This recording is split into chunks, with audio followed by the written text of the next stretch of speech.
Ma mère et mon frère ont rentré en soins de longue durée à peu près au même moment. Et même aux soins de longue durée, la responsabilité de la famille ne change pas. Ça diminue un peu, mais c'est simplement plutôt différent, plutôt que moindre. Avoir des soins en français, ça a toujours été une problématique. Puis la frustration, c'est souvent quand on le mentionnait, maman ne comprend pas, tu ne comprends pas. On nous disait clairement, non, ils comprennent. Non, ils ne comprennent pas. Puis, venant de la génération dont ma mère avait 93 ans quand elle est décédée, il y a 2 ans. Donc, elle venait d'une génération où tu ne poussais pas trop le français. Donc, maman, souvent, répondait « yes », sans savoir vraiment à quoi qu'elle s'engageait en disant « oui ». Dans toutes nos occasions, on a trouvé que les gens étaient sympathiques, empathiques, mais parce qu'ils n'ont jamais vécu le défi de ne pas se faire servir dans la langue, là, c'est difficile qu'ils comprennent la situation dans laquelle ils mettent leur propre patient. Donc, la responsabilité devient à la famille de s'assurer de toujours offrir le service en français. Ma mère, à un moment donné, devait faire de la physiothérapie. Puis quand l'homme anglophone venait lui faire sa thérapie, ma mère, elle disait « ouais, non, merci ».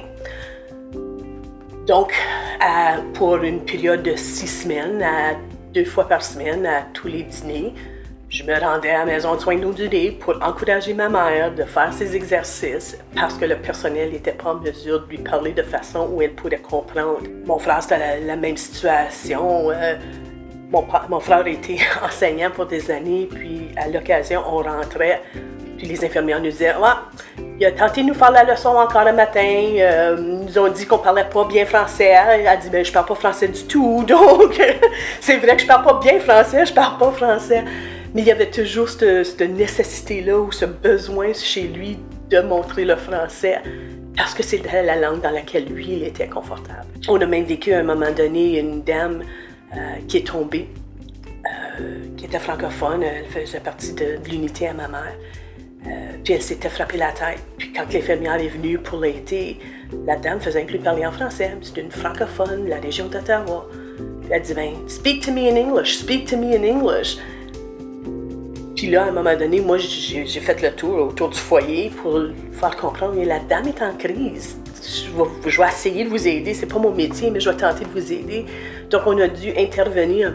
Puis ça me décevait un peu que son instinct à cette infirmière-là n'était pas d'aller chercher un francophone pour faciliter la communication avec le patient, mais c'était plutôt de convaincre la personne blessée de parler en anglais, même si c'était pas confortable pour elle. Donc, c'est ces réflexes-là, me semble, qui manquent.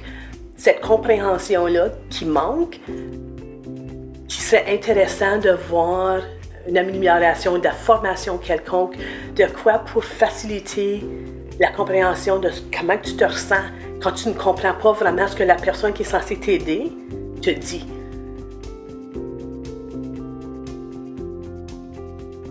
La tradition chez nous, le dimanche, le souper à famille, il n'y avait plus question. Si tu étais en ville, tu étais à la maison paternelle.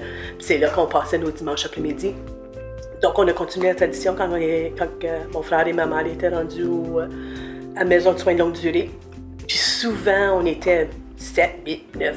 Puis à l'occasion, on avait même des résidents francophones qui nous entendaient rire. Puis à un moment donné, on les invitait à venir s'asseoir avec nous. Donc, on a développé plein d'amitiés avec des résidents simplement parce qu'ils cherchaient, il y avait un besoin, une nécessité d'entendre le français, puis entendre la langue dans laquelle les autres étaient le plus confortables.